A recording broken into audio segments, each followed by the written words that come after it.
बेटी से रिश्ता। कहानी मयंक और विभा की है। मयंक एक अच्छी नौकरी करता था, लेकिन विभा की जाति का ना होने के कारण विभा के माता पिता शादी के लिए नहीं मानते हैं। पर जब दोनों अपनी मर्जी से शादी कर लेते हैं तो क्या है विभा, 6 साल हो गए हैं शादी को, लेकिन एक दिन नहीं गया कि तुम माँ पापा को याद कर परेशान नहीं होती। मैं कितनी कोशिश करता हूँ कि तुम सब भूल जाओ। कोई नहीं भूल पाता है मयंक। माँ पापा को कोई कैसे भूल सकता है। तभी सास का फोन आता है। मान लो विभा से बात कर लो, आज उसे अपनी माँ की बहुत याद आ रही है। बेटा विभा, मैं आ जाऊं? हम दोनों चलेंगे तेरे माँ पापा के पास। बोलो। ना माँ जी, वो आप लोगों को कुछ बोलेंगे तो मुझे और भी बुरा लगेगा। आखिर आप भी मेरी माँ ही तो हैं।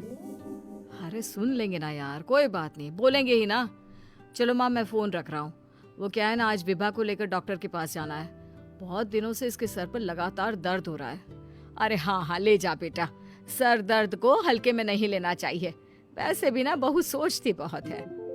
मयंक माँ का फोन रख देता है और दोनों कार से अस्पताल जाते हैं।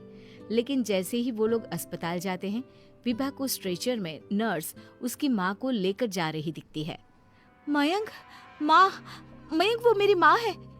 इतने सालों बाद दिखी भी तो इस हाल में मैं उनके पास जा रही हूँ। अरे रुको, कहीं वो लोग तुम्हें देखकर और परेशान ना हो जाए, या फिर तुम्हें कुछ बोल ना दे विभा, तुम फिर परेशान हो जाओगी। मयंक, कैसी बात कर रहे हो? वो माँ है मेरी। विभा पास खड़े अपने चाचा चाची से बात करने की कोशिश करती है, लेकिन वाह, तेरे जैसी बेटी जिसकी हो वो तो मर ही जाए तो अच्छा है। वैसे पार्क में पैर फिसला है तेरी माँ का, रीढ़ की हड्डी टूटी है। रिद्धि को चाची की बात का बिल्कुल बुरा नहीं लगता। शायद वो सुन ही नहीं रही थी कि चाची क्या कह रही थी। वो सीधे माँ के कमरे में जाती है। कौन है आप?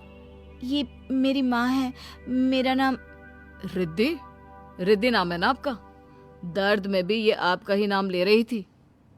हाँ, ये सुनते ही रिद्धि का कलेजा मुंह में आ जाता है। ये वही माँ है जिसने कड़े शब्दों में ये कह दिया था कि अब तेरा मेरा रिश्ता खत्म। फिर रिद्धि का पति मयंक भी वहां आ जाता है। सामने खड़े होते हैं रिद्धि के पिता। पापा, क्या हुआ माँ को? वो पार्क में गिर पड़ी, रीढ़ की हड्डी में चोट आई है। रिद्धि पिता की तरफ देखती है, लेकिन पिता मुंह फेर लेते हैं। पता है मयंक, माँ दर्द में मेरा नाम ले रही थी। मेरी माँ मुझे याद कर रही थी मयंक। मैं माँ को कुछ नहीं होने दूंगी, देख लेना। हाँ रिद्धि, हम मिलकर माँ का ख्याल रखेंगे, उन्हें फिर से खड़ा कर देंगे।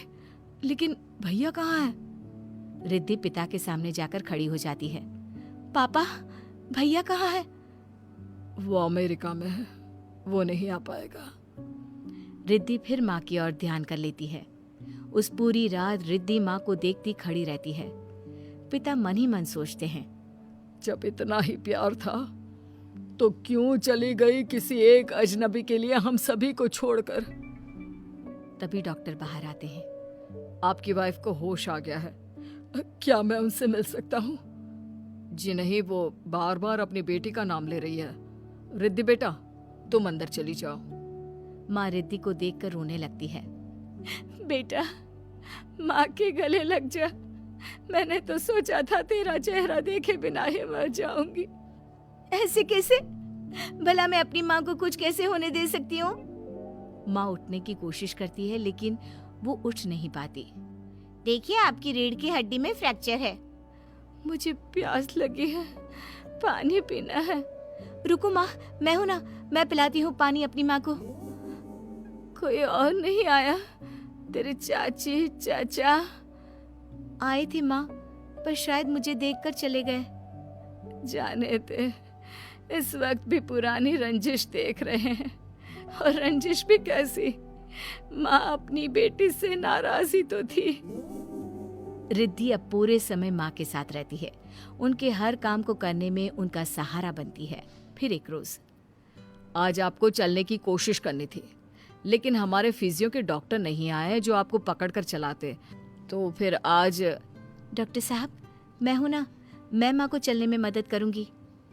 रिद्धि माँ को चलाती फिराती, उनके खाने पीने का ख्याल